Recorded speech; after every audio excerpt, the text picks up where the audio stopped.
Hello everyone, मैं प्रिया स्वागत करती हूँ आपका मेरे चैनल ऑल अबाउट नॉलेज पर।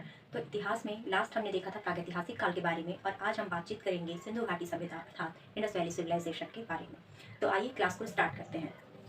तो देखिए, सिंधु घाटी सभ्यता में आज हम जिन जिन बिंदुओं पर चर्चा करेंगे वो कुछ इस प्रकार है। सबसे पहले हम तिथि को देखेंगे, फिर हम इसकी खोज के बारे में बात करेंगे और फिर इसके नाम को देखेंगे और फिर हम इसके विस्तार को देखेंगे। तो आज की क्लास में हम इतने ही बिंदुओं पर चर्चा करेंगे क्योंकि यहाँ पर बोर्ड काफ़ी छोटा है और इसमें सारी चीज़ें एक साथ कवर नहीं की जा सकती, इसलिए जो बच जा रहे हैं उनको हम नेक्स्ट वीडियो में कवर करने की कोशिश करेंगे। तो चलिए शुरू करते हैं इसकी तिथि से। तो देखिए, वास्तव में तो इसकी तिथि को लेकर कोई भी मत स्पष्ट नहीं हुआ है ना। तो समस्त विद्वानों के अलग अलग मत रहे हैं और काफ़ी इस पर मतभेद रहा है कि इसकी सर्वमान्य तिथि जो है वो क्या होनी चाहिए। परंतु देखिए, ये रेडियो कार्बन C14 एक विश्लेषण पद्धति है। रेडियो कार्बन है ना, रेडियो कार्बन C14 एक विश्लेषण पद्धति है जिसके द्वारा किसी भी जीवाश्म की आयु ज्ञात की जाती है। तो रेडियो कार्बन C14 के द्वारा सिंधु घाटी सभ्यता की जो तिथि ज्ञात की गई वो थी 2400 ईसा पूर्व से 1700 ईसा पूर्व। 2400 ईसा पूर्व से 1700 ईसा पूर्व इसकी तिथि ज्ञात की गई। फिर एक प्रसिद्ध पत्रिका नेचर में इसके द्वारा बताया गया कि सिंधु घाटी सभ्यता की जो तिथि है वो 8000 वर्ष पुरानी है ना। 8000 वर्ष पुरानी इसकी तिथि को बताया गया। परंतु जो सर्वाधिक अपनाई गई जिस तिथि को अपनाया गया वो थी 2400 ईसा पूर्व से 1700 ईसा पूर्व। इसी तिथि को अत्यधिक अपनाया गया है। तो हमने देख ली इसकी तिथि। अब देखते हैं इसके खोज के बारे में, है ना। तो इसकी जो खोज देखिए, 7वीं शताब्दी में पंजाब प्रांत में क्या हुआ। 7वीं शताब्दी में पंजाब प्रांत, अब देखिए ध्यान देने वाली बात, ये पंजाब हमारे देश वाला पंजाब नहीं है ना। ये पाकिस्तान में पड़ता है ये पंजाब, ये वो पंजाब है, ये हमारे देश वाला पंजाब नहीं है। तो क्या हुआ, 7वीं शताब्दी में जब मिट्टी की खुदाई की जा रही थी उस दौरान लोगों को वहां से पक्की ईंटें प्राप्त हुई, है ना, बनी बनाई ईंटों की प्राप्ति हुई लोगों को। तो उन्होंने क्या सोचा कि शायद ये ईंटें भगवान की कोई देन है, या फिर उन्होंने उसको कोई चमत्कार माना और उसका प्रयोग अपने घरों में कर लिया, अपने घरों को बनाने में उसका प्रयोग कर लिया। ठीक है। अब 1826 में चार्ल्स मैसन के द्वारा 1826 में पाकिस्तान का दौरा किया गया, जिस दौरान इन्होंने पाया कि इस क्षेत्र विशेष में कोई सभ्यता विकसित रही, है ना। तो हड़प्पा सभ्यता को इन्होंने जाना, तो इन्होंने अनुमान लगाया उसका, परंतु ये अत्यधिक सफल नहीं रहे उसकी खोज को लेकर के। ठीक है। अब 1856 में देखिए, 1856 में अलेक्जेंडर कनिंघम द्वारा 1856 में एक सर्वेक्षण कार्य किया गया जिसमें सिंधु घाटी सभ्यता के होने का प्रमाण जरूर मिला, परंतु ये भी अत्यधिक सफल नहीं रहे उसकी खोज को लेकर के। अब बर्टन बंधुओं द्वारा क्या हुआ कि दो भाई बर्टन बंधु, एक का नाम था जेम्स बर्टन और दूसरे का नाम था विलियम बर्टन। तो इन दोनों को रेल लाइन का कार्य मिला। ठीक है।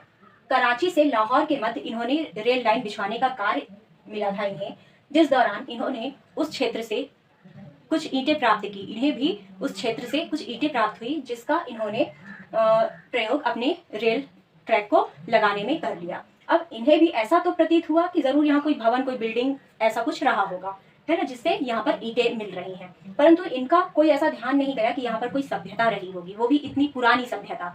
ठीक है। तो इन्होंने रेल लाइन बिछाने में इन ईंटों का यूज कर लिया। अब ये जो कनिंघम है, अलेक्जेंडर कनिंघम, 1856 में इन्होंने सर्वेक्षण कार्य किया और इन्हीं के तहत 1861 में, है ना, 1861 में भारतीय पुरातत्व विभाग की स्थापना की गई। भारतीय पुरातत्व विभाग को बनाया गया अलेक्जेंडर कनिंघम के द्वारा। देखिए, दयाराम साहनी द्वारा 1921 में हड़प्पा शहर की खोज की गई। ठीक है। तो दयाराम साहनी को सर्वप्रथम श्रेय दिया जाता है सिंधु घाटी सभ्यता के जो प्रथम शहर खोजा गया वो दयाराम साहनी के द्वारा खोजा गया, है ना, और वो शहर था हड़प्पा।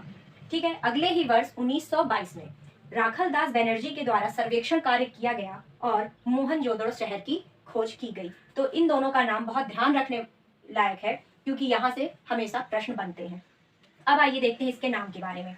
तो सिंधु घाटी सभ्यता, जो सबसे पहला नाम इसे बोला जाता है या दिया जाता है वो है सिंधु घाटी सभ्यता। तो सिंधु घाटी सभ्यता नाम कैसे पड़ा, तो ये जो सभ्यता थी ये सिंधु नदी, ये है सिंधु नदी। ठीक है। यहाँ पर हम देखते हैं ये है सिंधु नदी।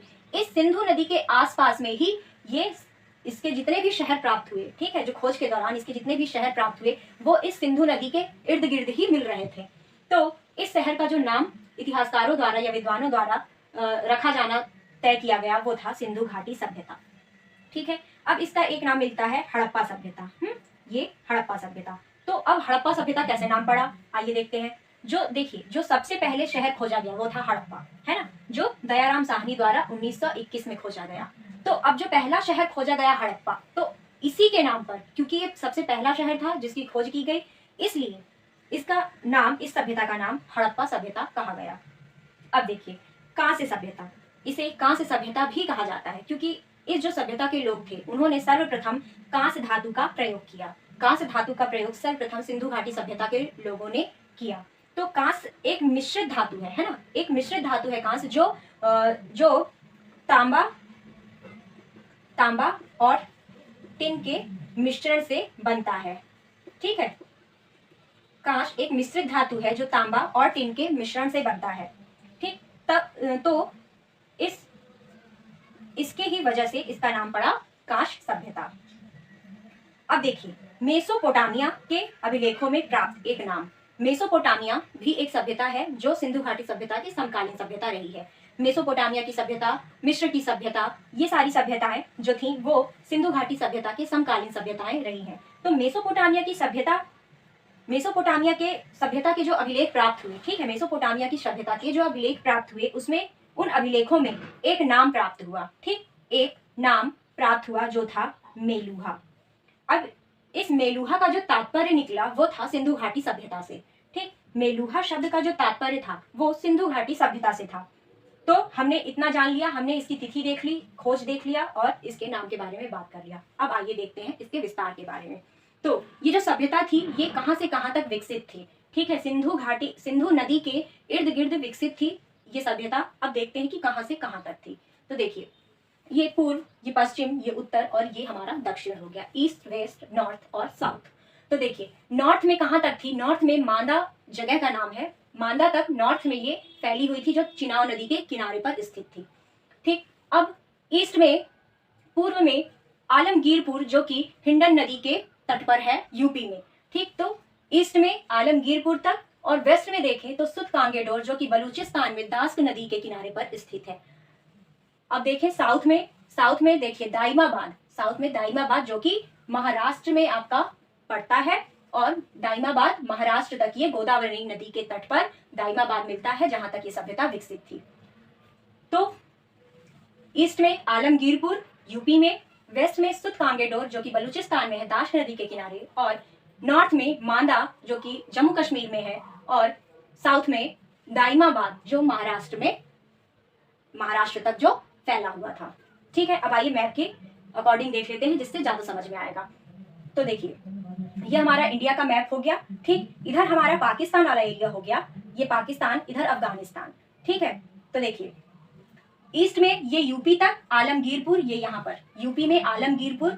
ठीक, वेस्ट में सुतकांगेडोर जो कि यहाँ पे आपको मिलेगा मोहनजोदड़ो, ये सिंधु नदी के किनारे यहाँ पर सुतकांगेडोर, और नॉर्थ में मांदा तक। ठीक है, और साउथ में हमारा आ गया ये महाराष्ट्र तक। ठीक है, दाइमाबाद महाराष्ट्र में पड़ेगा, और यहाँ से ये, और यहाँ से यहाँ तक, यहाँ से यहाँ तक। तो ये इसका अगर हम डिजाइन करें तो ऐसे ये बनता है। ठीक है, तो समझ में आया, ये नर्मदा,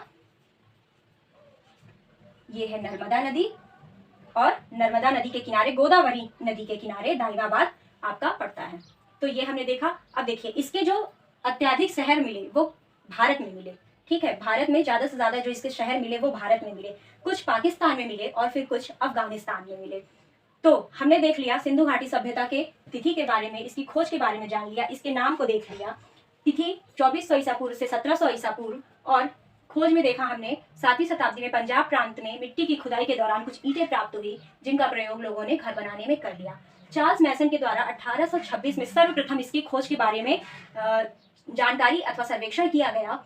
तो इन्होंने इस सभ्यता के बारे में पता लगाया कि यहाँ पर कोई सभ्यता विकसित रही होगी, परंतु ये कुछ अत्याधिक सफल नहीं हुए इसके खोज के लिए।